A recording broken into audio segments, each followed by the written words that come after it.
Anyway. I mean, in a way, I don't really like. This is like actually, it's a good opportunity for like actual tag teams on the independent scene to take advantage of opportunity. Clearly, they're cycling out a lot of old ones, and it may not work. No, any time the WWE gives a crap about their tag teams, it usually only lasts for a couple of months, and then they go back to only focusing on who's the singles guy out of this tag team that we can build up something around. But at least for a little while, you should be able to make some decent money out of it, and have the experience of being with WWE, and they desperately need tag teams if they are going to have any kind of tag team division moving forward.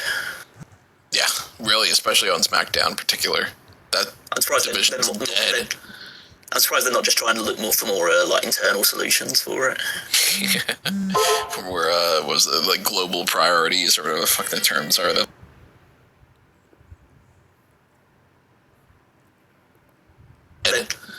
I'm surprised they're not just trying to look more for internal solutions for it. From where was the like global priorities or whatever the fuck the terms are that they put out for everything else these days. Well, in any case, 3 people going for Cage and Cope. Not at all surprising there, but a tag team match that's a little bit more complicated is the Stadium Stampede match, because it is not for the tag team titles. It is not just a bunch of tag teams together. It's all sorts of, how about that one? How about that one? I would never have pictured if you went back like 3 weeks ago and said, hey, look, they're going to book a Stadium Stampede match on this show. That would have been like, all right.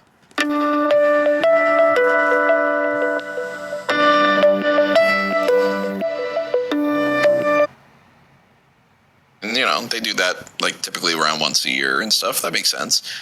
It was the 2 sides. And then it would have been, okay, it's probably Don Callis family. Maybe this is a Death Riders thing. There's a couple different factions here and there.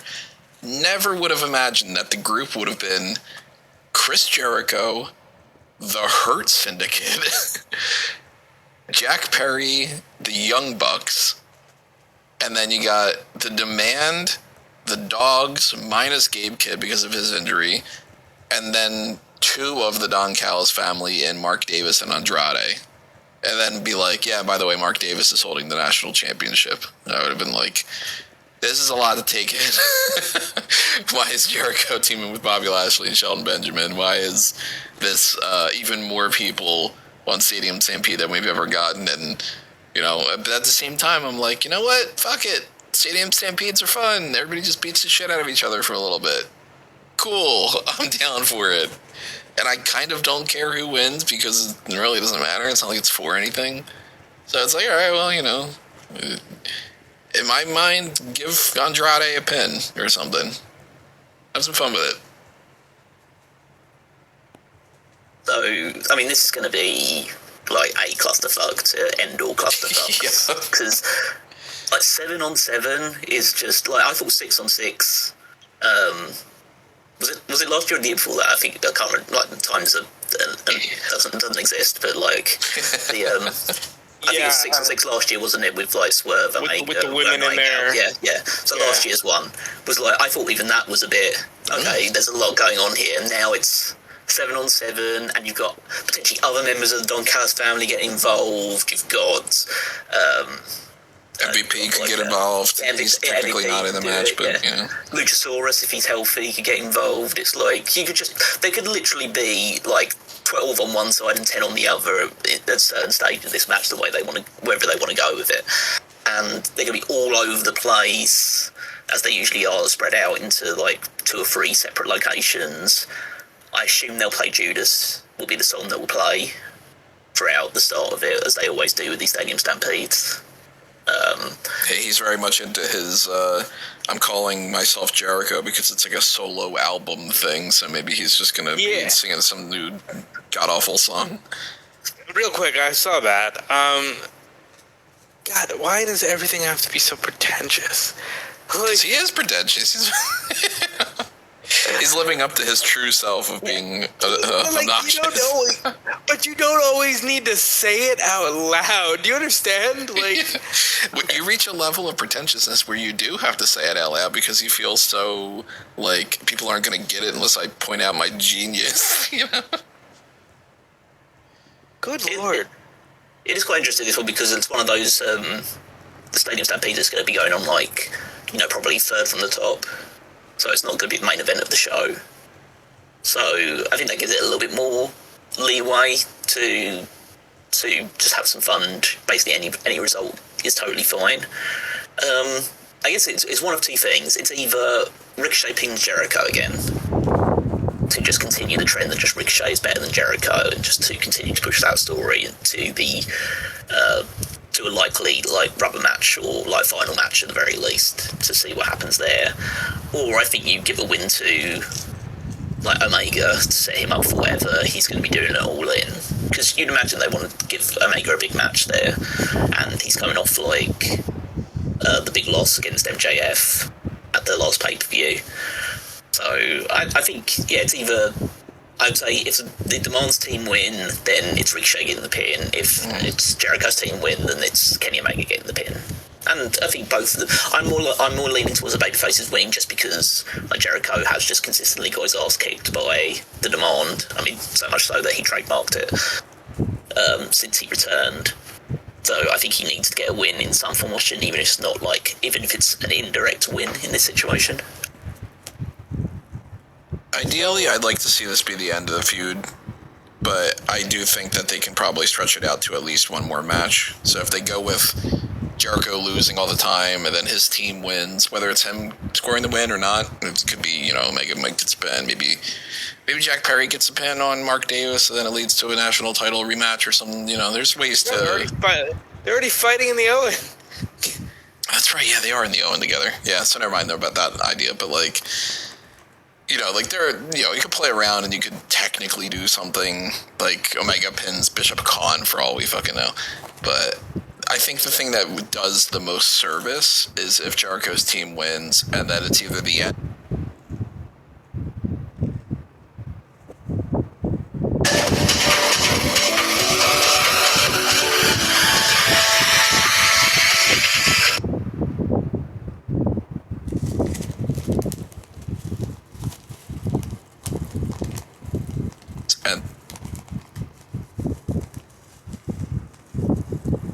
For a final match. Like I say, I wouldn't mind if the feud ended here, but I think it's very unlikely that they end it on a 7 with so many other players involved in that one. I think it needs to be, like I say, they've set this up already, so it needs to be some kind of one-on-one.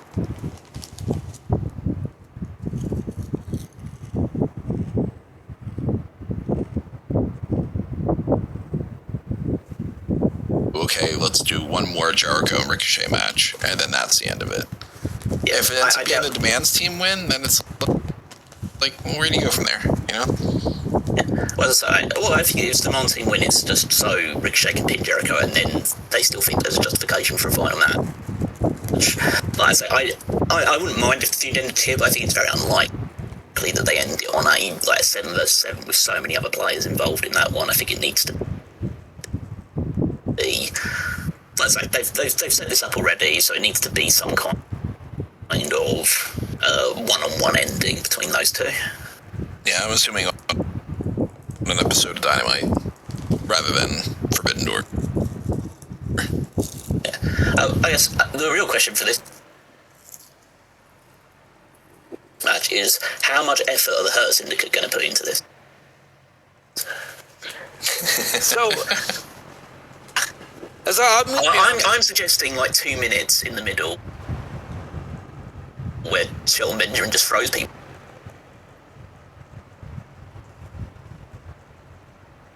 around, and then they're outside the ring for the rest of the match. Lashley's doing that thing that they do in ladder matches where it's he's laying down and you can constantly see him in the background looking up to see where they are in the match. Or they just take the dogs away or something, and then they just okay, we're just going to be brawling backstage, quote unquote, air quote, brawling backstage, just don't have the camera on. Yeah, I'm gonna be honest. I don't like this. No, I really do. The match will be fun. This is the same shit we say every year about War Games or Money in the Bank or any annual match WWE does. And the reason I'm comparing it to that this year is because look at the lineup. What the fuck? Why? Other than, well, we got him on the roster, might as well throw him in the clusterfuck. Because why is Jericho continuing to team with the Hurt Syndicate? Why was Jack Perry like, yeah, you need 2 partners? I'll give you 4. And by the way, here's Kenny Omega and the Young Bucks. Awesome. Love the guys. Again, love everyone in the match to different degrees. But what, like, it just feels like this is your annual Stadium Stampede. And I don't like that at all. He doesn't have a casino gauntlet. So he's like, well, how else can I have like a 10-man thing on this card? Yeah. Yeah, but it's just weird. And also, I again love the Elite. Hurt Syndicate is fun at times, and Jericho's Jericho. But this is really the team of people who I can't remember the last time a single one of their planned storylines was actually seen through to proper conclusion. You can pick apart any member of that team in AEW and go, hey, remember when they were doing the Golden Jets? That didn't work out. Yeah, that didn't work out because he had diverticulitis, but still didn't work out. Hey, remember MJF and the Hurt Syndicate? That disappeared in like 5 seconds. It's just a cluster, and yeah, it'll be fun, and I'm sure, like, they'll play Judas, and they'll get some license to some other music, and it'll be fun. But you could do more. What's the weirdest song you can imagine them having on there?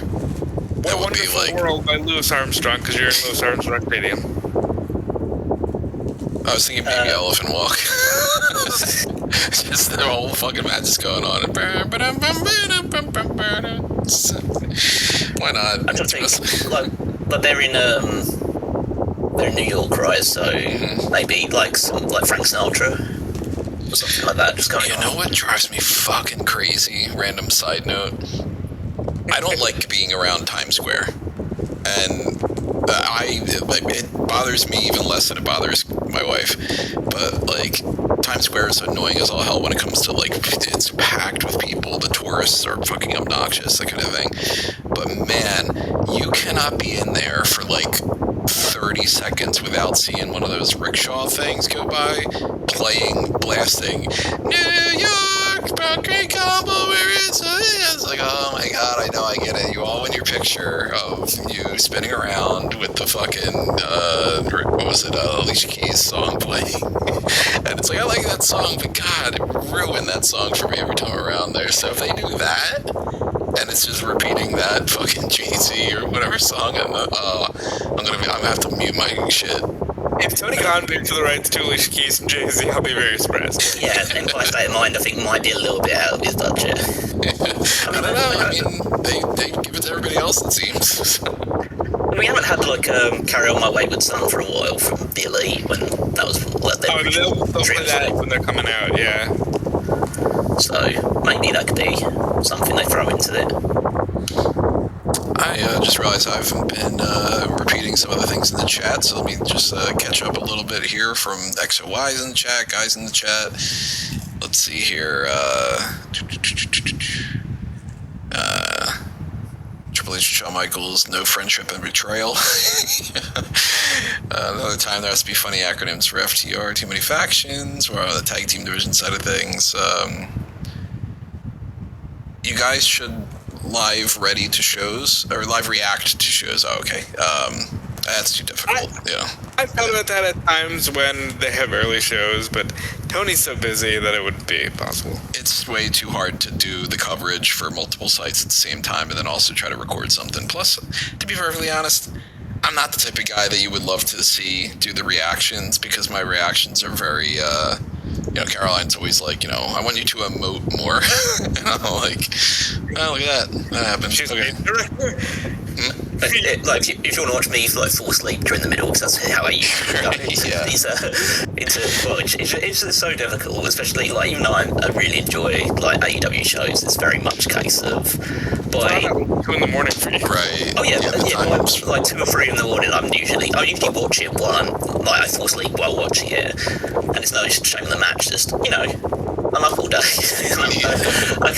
I can't survive it anymore. I used to be able to survive it. I'm not in my early 20s anymore. Time catches up to all of us, yeah. I used to be able to just be like, I could stay up 48 hours. But these days I'm like, man, the other day I ate, if I was, since I was in Florida, we had some slightly different schedules and stuff, and I typically don't eat lunch. And goddamn, if I eat lunch, I want to take a nap so bad. It's like, yeah, who's hitting 40 soon? So if we did a live reaction thing, unless it was something that was like one of those, oh my god, Brock Lesnar sucks and I'm so mad and it's a crown jewel scenario, you would basically be seeing me sitting there going, that was good. That was good. You wouldn't enjoy it, guaranteed. But, if everybody wants to experiment, everybody wants to do something like that, you could always do Pick a Poison or something like that and try to figure it out. Pick a Poison, by the way, being renamed. I haven't quite figured out exactly which one I'm going to go with yet, but it might be... Right now I'm leaning towards Choose the Stipulation. I'll put it out there. I'll tell you guys that. So, Stadium Stampede, ultimately, I'm going to say Jargo's team wins. What about you guys? Babyface win, yeah. Yeah, babyface team. Let's move over to... Actually, let's move over to Tekla up against Chris Statlander, Jamie Hayter, and Hikaru Shida. It's a 4-way for the AEW Women's World Championship. I don't think that there's any chance that Tekla is losing this belt right here. Jamie Hayter doesn't strike me as the type that they would be like, let's put the belt on her. They got the whole Brawling Birds thing going on and stuff, so that's separate from there. Statlander was the person that she just won the belt from, so yeah, people trade belts back and forth, not unheard of, but I don't think that the go-to idea was Tekla's gonna just kind of hold that for a little bit and go back to Stat, and I just don't think that Shida is gonna carry over to be like, that's the new person we want to build around over just keeping it on Tekla. I think she just retains. I think the likelihood is that she retains. However, if by some chance Stat does win, then I'm all in on Willow winning Owen. Yeah, I don't see Tekla losing here. I don't know, if the plan is for her to hold the title going into All In. I think there's still pieces in play that could change those plans if that's the case. But yeah, I don't see her losing here. I think to do this 4-way is more to further the story that's going on between Shida and Statlander more than it is to have any of them capture the title from Tekla. So she'll beat all of these people, and then maybe it does feel like this sort of thing where you win a 4-way and then the champion comes out on the next show, cuts a promo saying, I've beaten every single person on the roster, and then cue Mercedes music playing, and she comes out. She's not win, so... Yeah, it does feel like that kind of situation, and if that's the case, then I think that there's a good chance that we would see a title change before All In, but yeah, I think Tekla will retain here. When is Forbidden Door? It's not that far off, right? June 28th. June, yeah. Yeah. So if that's the next event, outside of special episodes, because you got Summer Blockbuster, I believe, is in between there, and then they also have Beach Break, but they announced for July. So yeah, every episode of Dynamite has the potential to just have title matches, because Tony Khan likes to actually book the TV shows to have matches on them instead of fucking promo city like WWE does. So between Summer Blockbuster in June or Forbidden Door in June, there's always a chance that they could end up doing something where Tekla loses the belt there, then somebody going into All In is like a Mercedes Martinez, Mercedes Moné, and that's kind of where I'm leaning a little bit more towards too. I think that makes more sense than I don't see any, like, Tekla versus blank being the go-to option for All In. But Tekla's great, so maybe they just keep it on her. You know, I'm not opposed to that if they got some other better ideas in mind. If it's not Mercedes Moné, then I really don't know who would be holding that belt next, because I don't think that it's Britt Baker coming back. Yeah. No, I would say that if there isn't a plan of like putting the belt on Mercedes before All In, I would say to take her close into All In to face the winner of the Owen for the women's side. Yeah, it just makes more sense that way. Like, who else is there? Now, maybe they have some other signing, you know? Maybe it's like, technically Persephone is on their contract, right? Yeah, she's a job contract on, yeah. So, she's like, injured, but she's going to be but she's in the Owen. She's in the Owen, though. yeah. So, like, maybe something happens where they sign somebody else and they've got an idea in mind, or maybe, you know, or something. I mean, any of the women that were released from WWE prior to, well, like, I assume they're still probably most of them would have 90-day non-compete, so I don't know when they would be up. Probably closer to All In at this rate. Ronda Rousey just want to fight in 17 seconds. And it's too short of a time frame for somebody like Bayley. Even if she were to, you know, she's not done with WWE right now, but even if she left now, it wouldn't be enough time. So, that's kind of the way I look at it. Is Tekla's keeping this belt. She might not hold that belt for another 3 months, but at least for now, she's walking into Monday holding this championship.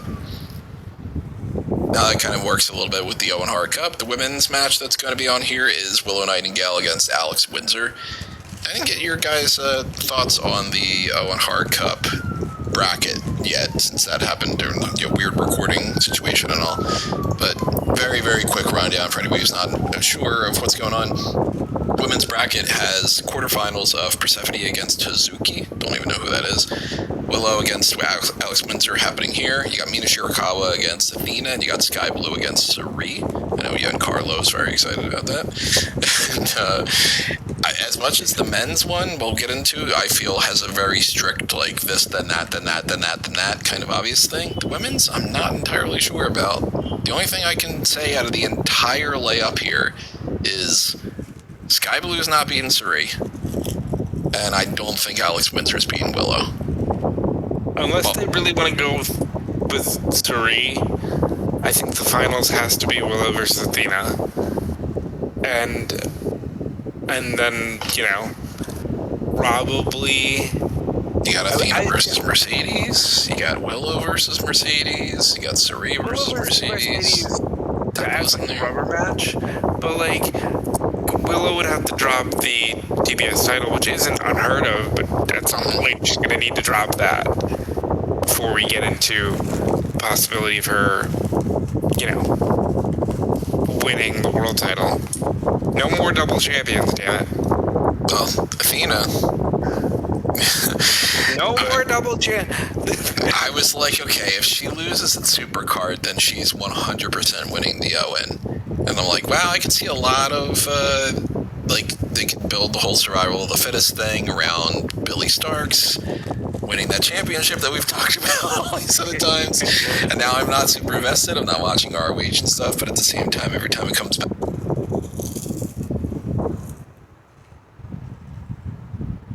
back around to that, I'm like, can you not just put that fucking belt on her? God damn it. I'm not even sure Billy Starks was in her 20s when we were the tribute. Well, Athena for the RH Women's title. You know what's going to end up happening? She's going to beat Athena finally, but it's going to be a double retirement match. But now that Athena's still champion, I'm like, I don't know what the fuck they do, you know? I don't think... Well, it very much obviously depends on who's the champion going into All In. Because I just don't think... I don't see a scenario where if Tekla's champion, Athena is going to be the one challenging her. Because they're not going to do heel versus heel. and I don't think they're going to turn Athena babyface before that, because she's going to remain a heel on Ring of Honor, because as much as it shows how, like, there's so little creative planning going into it, it's very obvious that they're going to do Athena versus Billie Starkz again, and that's when Billie Starkz is going to win the title. But Final battle. Yeah, that's for the third time. Yeah, that's the assumption at the very least, because they're now doing a lot more of the, like, Athena is like bullying and belittling Billie even more than usual about not being able to get the job done. So, but, you know, that could be, it is going to happen, but it could be this time next year that it happens. So, like, that's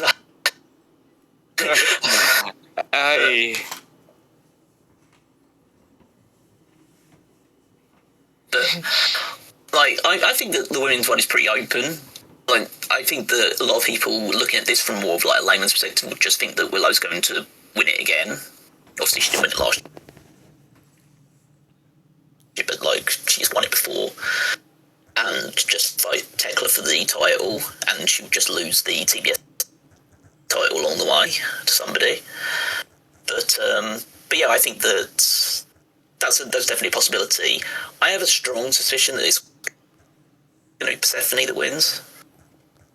And that's just because they've had her get involved with Tekla before in those, like, the tag team matches they've had on a Collision. Tekla brings her up in promos quite a bit. I think they see a lot in Persephone. I also think that regardless of who wins, I think there's a very real possibility this be one of the rare occasions where someone wins the Owen doesn't win the title. That happened last year? Because the finals are taking place at Forbidden Door, and then the winner goes on to have definitively they said the winners of these two brackets win the title shots for All In, right? Yeah, that's the way it has been. Yeah, for the last few years. But Mercedes lost last year. Yeah, Mercedes lost to Tony Storm. Yeah, that's like, I know that's a rare thing. I mean that in terms of, like, just the overall picture of it. I think it's been fairly rare.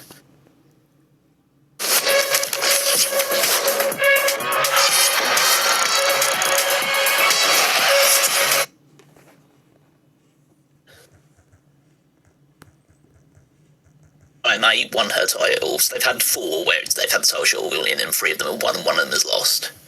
So Mercedes is the only loser. Mariah May, Bryan Danielson, and Hangman Page have all won their ones. So, but I think there's a real chance that would be the case, because I just don't feel like any of them is a super strong choice outside of Willow to defeat Tekla, and I think and that's only because of Willow's reputation and just how popular she is, that she should be world champion at some point, so it might as well be now. But I mean, I'd be super stoked if it was Saray that was making it all the way through, because she's one of the best women's wrestlers in the world. And it would be a good opportunity to showcase that here as well. Like, I see, if I just predict now the brackets, I think it's going to be Stephanie beats Hazuki, who's also very, very good, and should have a very fun match with her when they have the opportunity to do so. Willow beats Alex Windsor. Athena beats Mina Shirakawa, and Saray beats Athena. Then I think Saray beats Athena in the semi-finals. And then whoever wins out of Willow and Stephanie wins the final against Saray. That's where we differ, is I think everything lining up except for, I think Athena beats Saray. And then the Persephone and Willow match could go either way, and then I'm leaning towards Athena beats whoever's in the finals, and it's Athena winning the tournament. See, I can understand that. The reason why I'm going with the thing is I think that Sri beats Athena to set up a Ring of Honor title match at their next show. That's a good point. When Athena gets the win against Sri. Because I don't believe that they think Athena is ever going to win the world title, the AEW Women's World title. I don't believe that is ever going to happen. TBS maybe. I just don't think they would position her as the AEW Women's World Champion. So you ultimately think what's going to be the match at All In? Either Persephone or Willow Nightingale versus Tekla. What about you, Rob? I'm gonna say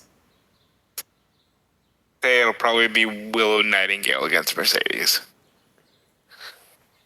I'm thinking it's either Willow or Athena versus Mercedes. But, man, if Tekla is going to be champion, then kind of all bets are off. Although at that point, if Tekla's the champion, I guess I'll put it this way. If Tekla's the champion by around Forbidden Door and Mercedes hasn't come back yet, then I'm going to be like, okay, Tekla is fighting Willow. But then she has to drop the TBS title too, so it's, maybe she drops the TBS title to somebody like Sheeta on an episode of Dynamite, and then it's like, that's the whole Willow and Chris Statlander and Sheeta thing or something. I can see that being the case. But speaking of mid-card titles, one of the 12 that they have in AEW is the International Championship, and we got Kazuchika Okada against Konosuke Takeshita. And this match has been like a year or so in the making with these two having their arguments, and I just can't help but to think this is probably not the last match that they have. So I'm like, it would make sense to me to just have like Takeshita beats Okada and Okada's like all pissed about it, but I'm like, Okada's gonna cheat and he's gonna beat Takeshita. He's gonna retain somehow. It's gonna be something with the screwdriver, something with a low blow. I don't know exactly what, but I'm banking more on Okada retaining and that this isn't over. Takeshita should just win here because Okada needs to be free, because I think no matter what, the year ends with Kazuchika Okada holding the AEW World Championship. I don't know if he'll win it at World's End, but I think that on December 31st, he will be the World Champion. So I'm going to say he loses it here. Maybe he enters the Casino Gauntlet at All In to earn that title shot that he can cash in whenever.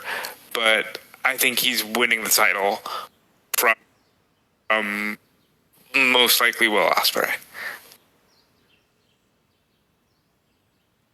So, first of all, this story sucks. And it's just been going on way too long. And Hell yeah, because in their wills, this is bad. I'm not going to sugarcoat it. This is a bad story, and it's not done good things for Takeshita at all. I don't think it's done brilliant for Okada either. In an ideal world, Takeshita does win and just moves on, but if Takeshita wins, what's the incentive to leave the Don Callis family? Why would Okada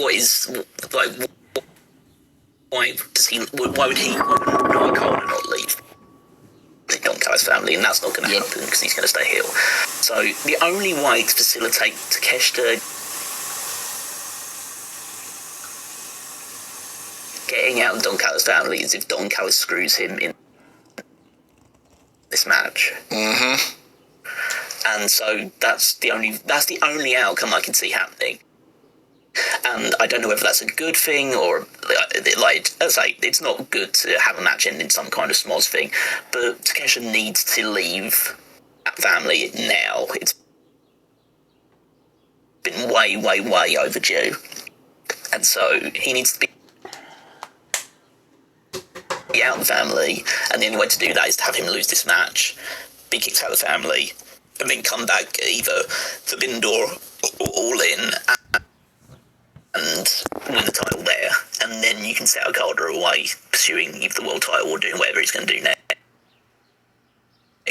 So I'm not thrilled about the idea that this is going to go another 2-3 months longer, but like, I just like, as like, if Takeshita wins, then they're both just still in dog family, and Okada's just pissed at Takeshita and just wants the title back, and it just, that's like, I just don't think that works. Like, there's no point of it. I don't see it being like an Evolution situation where Randy Orton wins the title and then they kick him out. It's like, no, I think Okada retains because Don Callis decides that he's going to back Okada over Takeshita, and then you build it up from that point to actually blow it off at All In. So yeah, that's the only way I can see it going. And the most interesting thing about that, from my perspective, is what side does Carl Fletcher end up choosing when he comes back. Yeah, that's the real problem here, is that the story was built on who does Kyle Fletcher love more, and now he's injured. So threw a little monkey wrench. But as long as it's a good match, and there's no screwdrivers or silliness, that's the only reason I don't want the ending that Callum just pitched, because we had silly at World's End, and that's where Takeshita should have left the group, and I don't know why he didn't. But, you know, I just want to see Takeshita win and have Okada move on and start looking at the world title. Because how they've had Okada on their roster for, 3 years? And they haven't had him, like, in or around the world title picture is only for one reason, and that's because when they seriously put him there, they want him to win it. And I think it's time. I'm not going as far as to assume that there's like a title going towards Okada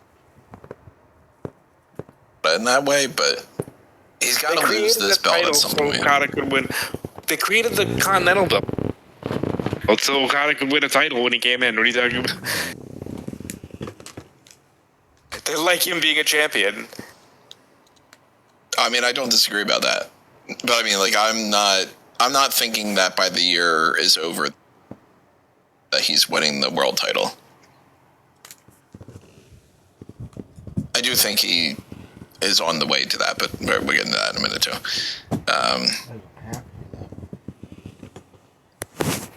I think we covered everything other than the Owens and the main event thing, right? Yeah, I think so. Yep. So the other matches being, we got 2 for the Owen Hart Cup for the men's side of that.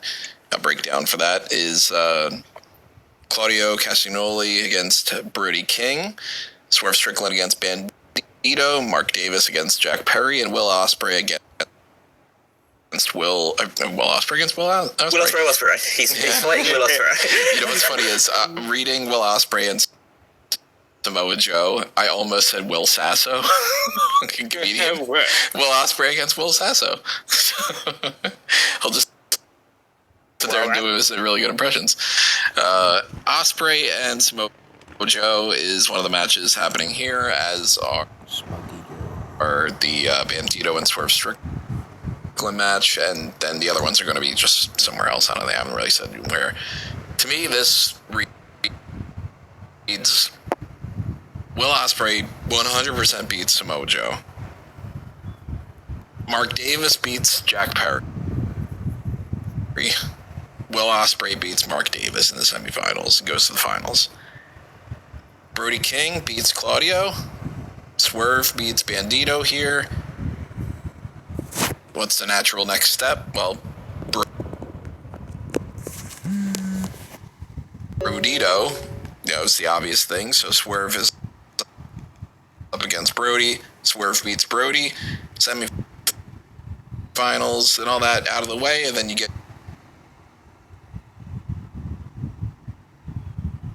your final after Forbidden Door is Will Ospreay against Swerve Strickland, and I guess lump that in with the main event side of things. Darby Allin is up against MJF. World Championship is on the line, but also MJF's hair is on the line. If MJF loses, he has to get his head shaved. So if that ends up being the way that they plan on doing this, which, I don't know exactly what the special things they have in mind might be. I'm all over the place with that because I think that if you put the stipulation out there, it might be because MJF planned on shaving his head, and then he still could win it back at Summer Blockbuster. He could still win it back at Forbidden Door. But it's either Will Ospreay against Darby Allin or it's Will Ospreay against MJF at All In. And between those two options, if he's a babyface, he should go up against MJF. If he's a heel, he should go up against Darby Allin. Does Will Ospreay go into All In as a heel? I don't think so. So, does it end up just being MJF wins the belt here, and then we have him continue going on with Darby Allin for a little bit, or whatever it might be, and then it's Will Ospreay beating MJF at All In? Kind of where I'm leaning right now. But I don't know. MJF could get his head shaved too. So what you've outlined for the Owen, I'm completely on board with. I think that's the only route that's going to happen. Is that the exact pathway that you described? It's very cut and dry. This one, and outside of someone just getting injured for, and obviously no one wants that to happen to anybody, but barring that or some other weird thing that goes on, then there's no way that it's not Ospreay versus Swerve Strickland at Forbidden Door and Ospreay going on to All In to fight for the world title. So yeah, that's the only scenario I can envision. So in which case my predictions for these ones are Will Ospreay beats Samoa Joe. Also, fucking hell, Will Ospreay versus Samoa Joe. That's I'm just so excited for that one. I'm trying to figure out when would have been the peak to see this match. At which point both would have been at the height of their careers to have this match. But either way, I'm just excited we get to see it regardless. And then Swerve's going to be Bandito, which should also be a really good match. So looking forward to both those two. The main event I am more fussy about. I still am firmly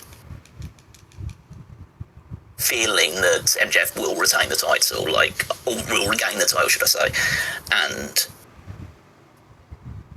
I think the head stipulation is a good stipulation because there's enough plausible deniability in that one compared to the idea that I thought they were going to go with, which was he would have to never challenge for the world title again. This one, it's perfectly poised because there is the slight bit of doubt in your mind. You think, yeah, MJF could shave his head because it will grow back eventually, or he'll get another treatment or something and it will grow back eventually. And then just the thought that I was talking to Rob about before we started recording is that if he's got a movie coming up that requires him to have a shaved head,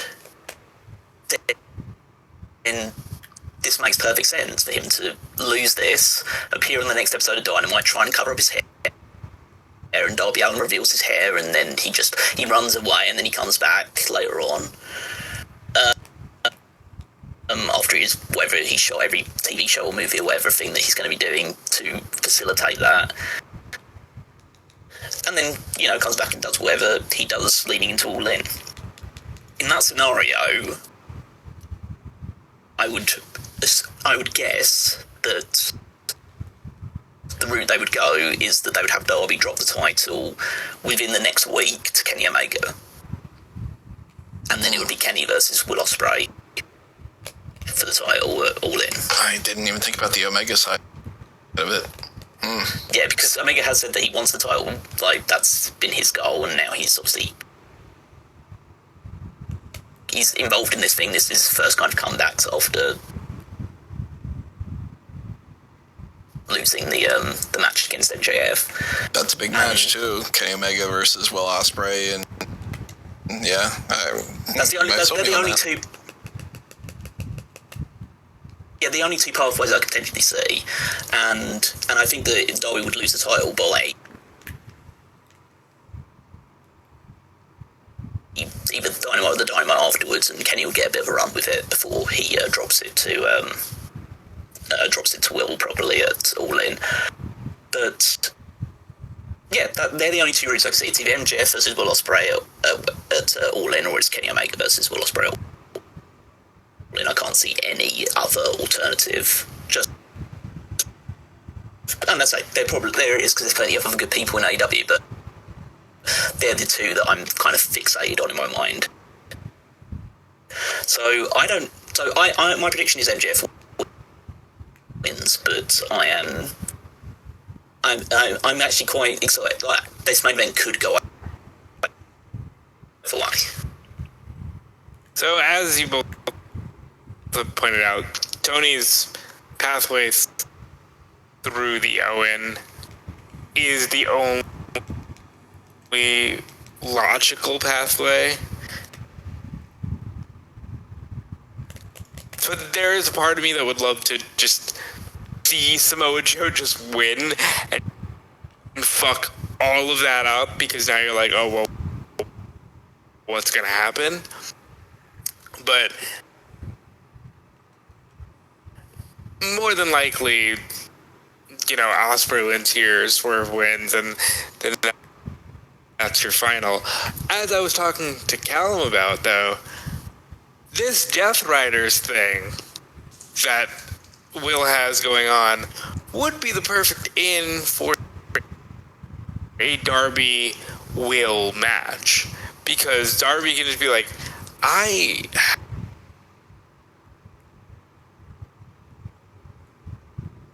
wasted a year plus trying to get rid of these people. You were helping me, and now you're working with them just because reasons unexplained, by the way. I could see that being a pathway, but at the same time, at the start of the year I pitched, yeah, Kenny will get the belt, drop it to Will, who will drop it to Okada. I still think that Will to Okada pipeline is a thing, but I don't know if that's definitely here, but I like the idea that